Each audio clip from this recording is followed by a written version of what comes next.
sa desisyon mo, Melissa. I promise you, masaalagaan ko pa kayo ni Eva.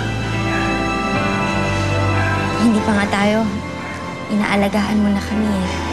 Pero ayoko na mamahalin mo ako dahil lang doon. Gusto ko ibalik mo yung pagmamahal mo nung inagaw ni Felix. Gusto kong maramdaman ulit yun, Melissa.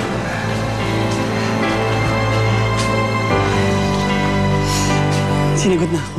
Sinagot na ako ni Melissa. Kami na ulit. Okay.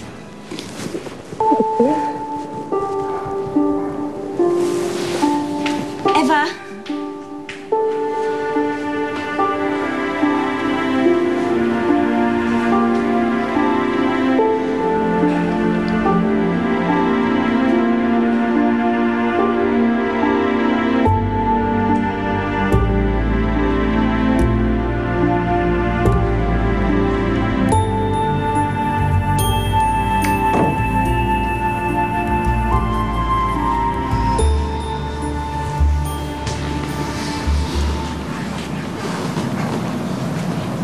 Galit ka ba sa akin? Daddy ko na po si Tito Roberto, Mami. Paano na po si Daddy? Siyempre, daddy mo pa rin ang Daddy Felix mo. Hindi naman magbabago yun.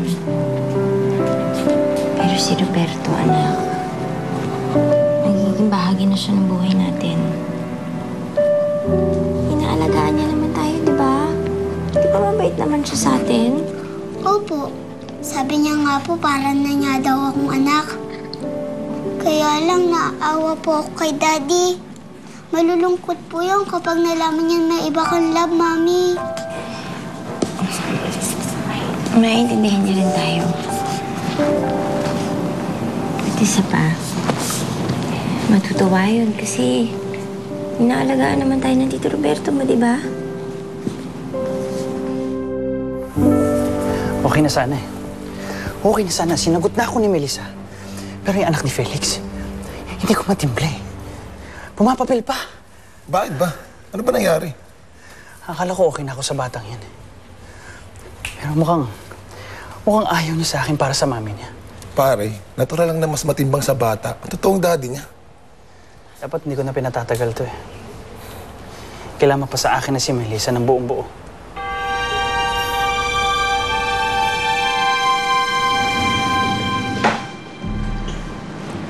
Yes, my friend! Gaya ng sabi mo, sinubaybayan ko nga si Roberto. And, you know what I found out? Bumili siya ng bahay para kay Melissa at sa anak nito. Binabahay niya na si Melissa. Exactly! Talaga mahal na mahal niya yung babaeng yun. Oh well, pangklase rin yung gayumang pinaamoy ni Melissa sa asawa mo, no? Kaya ganun na lang ang kapit ni Roberto sa kanya. Pero, nilaban ka pa. Kung ayaw mong lumayo kay Roberto, well, pues, sugurin na natin yung Melissang yan. Hindi ko kaya gawin yan sa ngayon, Sheila. Kung hindi lalo lang akong kamumuhian ni Roberto. Wala akong laban kay Melissa. Papel lang ang hawak ko. Pero siya, puso ni Roberto ang hawak niya.